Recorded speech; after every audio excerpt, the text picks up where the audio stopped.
Hi guys, my name is DTstriking and we're back for another Trove video. So today we'll be looking at the Everdark portal in case like some of the newer players are wondering like how can the Shadow Hunter like attack like rapid fire and also other like clutch gem abilities.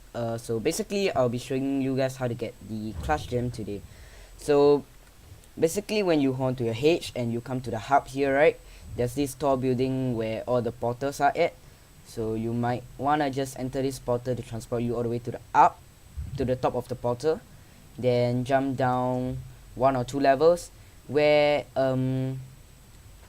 for the Everdark it's only available for U8 and U9 difficulty. So basically you must have at least 5k power rank before you can get your clutch gems or even your stellar gems. So let's go ahead and enter the U8.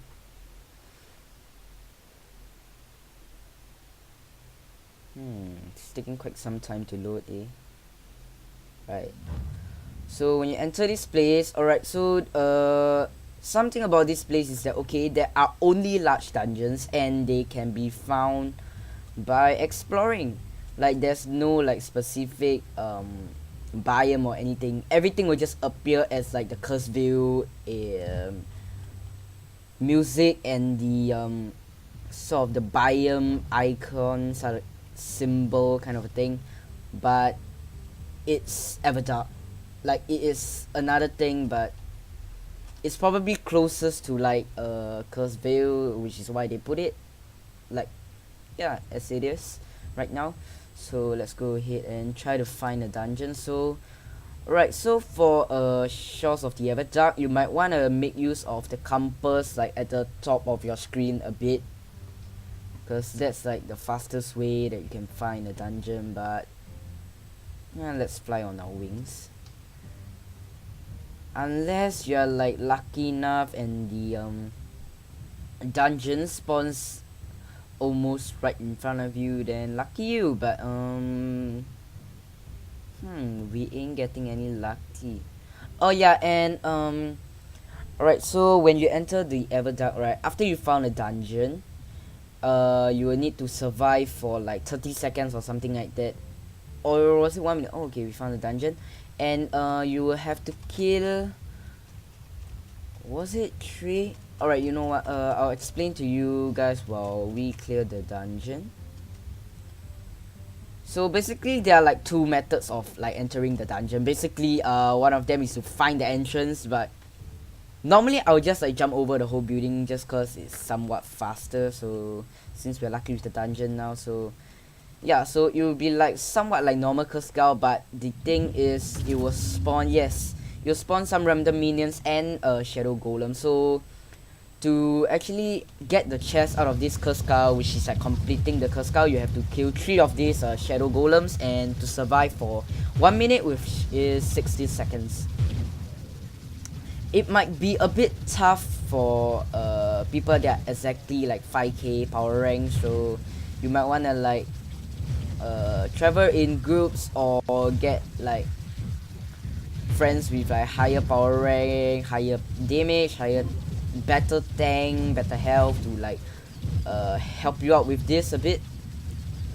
Yeah, so basically these are the requirements to complete, and after completion there will be a chest spawning, which is something like, you know, when you do shadow towers, at the end of the shadow tower there will be something like a chest that requires a key to open, right? Yeah, the same applies over here.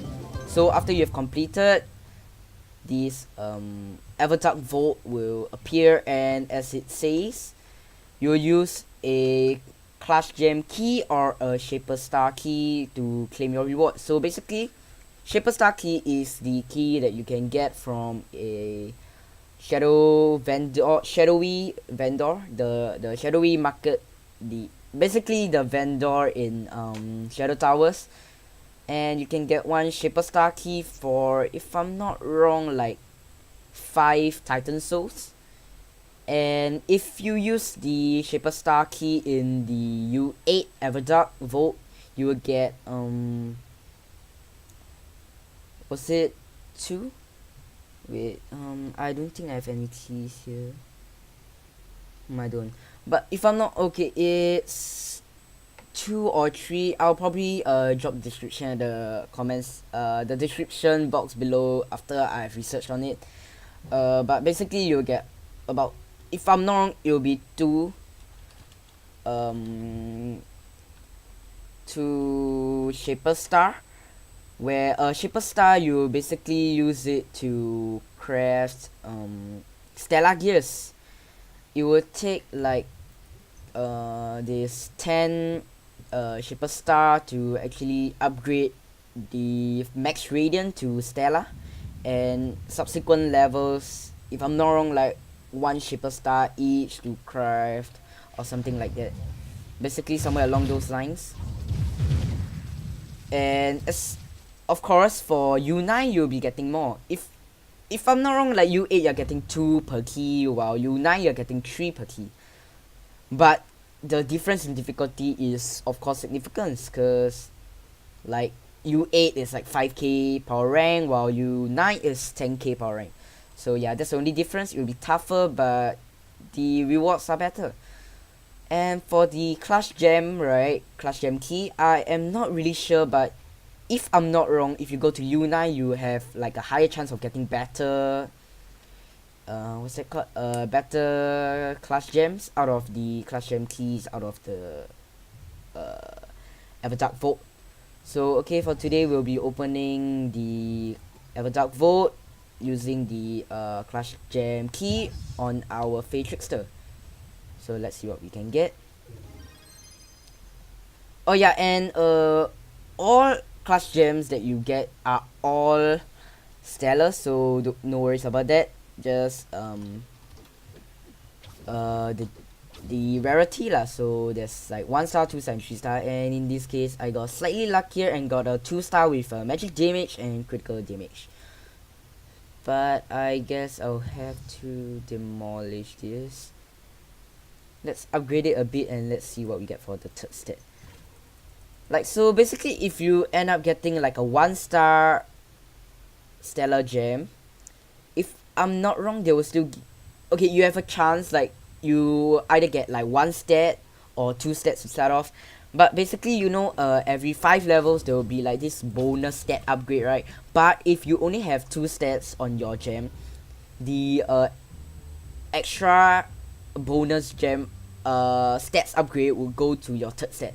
So basically, like on the 5th level right now, you'll get a new stat instead of a random boost on your previous 2 stats. Okay, maximum health, not that bad, but it would be better if it's crit hit. Alright, so I will upgrade to level 10 and show you guys the significance difference of the every level 5 kind of thing. So you see, every level where we upgrade, we'll be getting like a boost on all our stats. But see, for every 5 levels, so when we are reaching level 10, see, we'll get only 1 stat upgrade, but it will be a great boost. Like as you can see just now, it gave me 2.8k magic damage, so yeah, that's the difference. And if you want to replace gems, right, let's say I want to put this like right over here because it's an empowered gem and there's something obstructing, you will need, for normal gems, you will need 1 regenerator to remove it, which is like 500 qubits. So I won't recommend transferring your gems too frequently or too often, like yeah. And if you think that, okay, so for empowered gems you will require 2 of them, which is 1k qubits, is like 2 days of qubits bar of star bar. So sometimes I won't really recommend removing your empowered gems, like, cause when you like overwrite it, it won't cost anything, just that the gems that you overwrite, okay, obviously it gets overwrite and overwritten and it will get sort of auto demolished, but you don't get anything back from it. But for this case, I will just overwrite it, cause when I started off this gem, it was actually a 2-star radiant gem, and the stats are not very good. I mean, like, okay, the magic damage and the crit critical damage is okay, but the maximum health is not really wanted, so let's destroy this guy first. So annoying.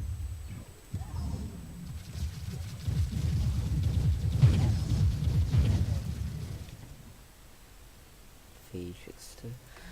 So yeah, and alright, since we are on our Fey Trickster, why not I talk a bit about her class gem.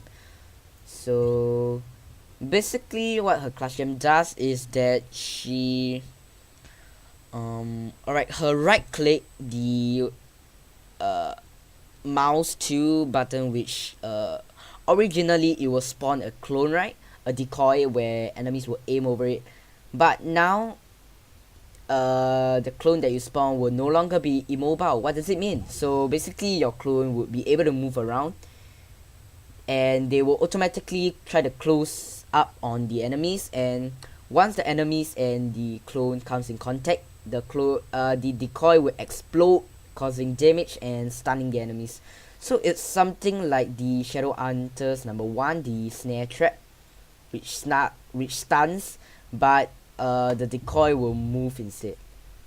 Like, yeah, as you can see, like if we press our right click towards that front direction, okay, let's face the east, right, the east direction, the clone will slowly move to the east.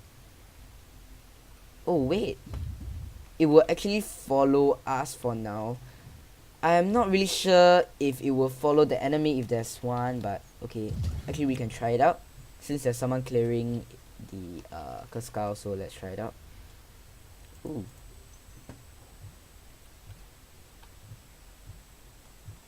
So let's go ahead and activate this. Right. Okay, are they gonna spawn soon? Alright, so let's face this direction and let's see where the decoy moves.